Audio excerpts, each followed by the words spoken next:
Қайырлы күн, оқушылар. Сабағымыздың тақырыбы деректер типтері, электронды кестеде деректердің түрлерін қолдану. Деректер типі программа көмегімен кестедегі деректер мазмұнын қабылдап, сәйкестендіріп, сипаттамасына қарай өңдеу бағыты. Кесте ұяшықтарына келесідей деректер типін енгізуге болады. Олар сан, мәтін, формула.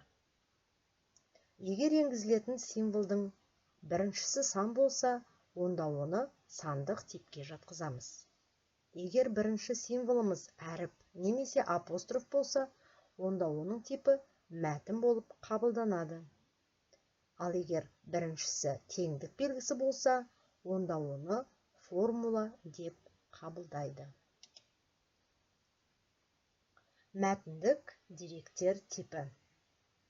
Кесте ұяшықтарында әліпбилік және арнайы мәндерді қамтитын деректердің жалпылама түрі. Ұяшыққа енгізілген мәтін автоматты түрде ұяшықтың сол жақ жиегіне, ал сандар оң жақ жиегіне қарай тураланады.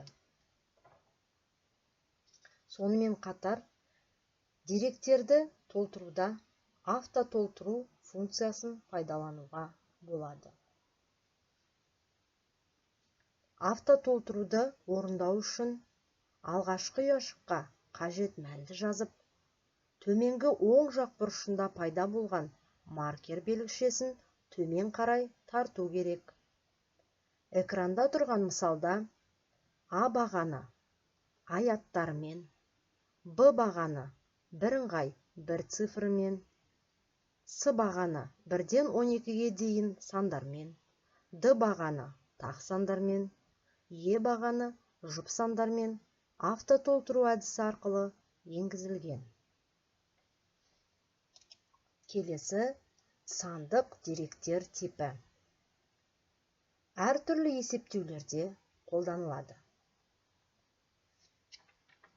Сандық деректер типінің келесідей мысалдарын қарастырайық. Сандық, числовой. Сандарды бүтін немесе нақты сандар түрінде пішімдеу.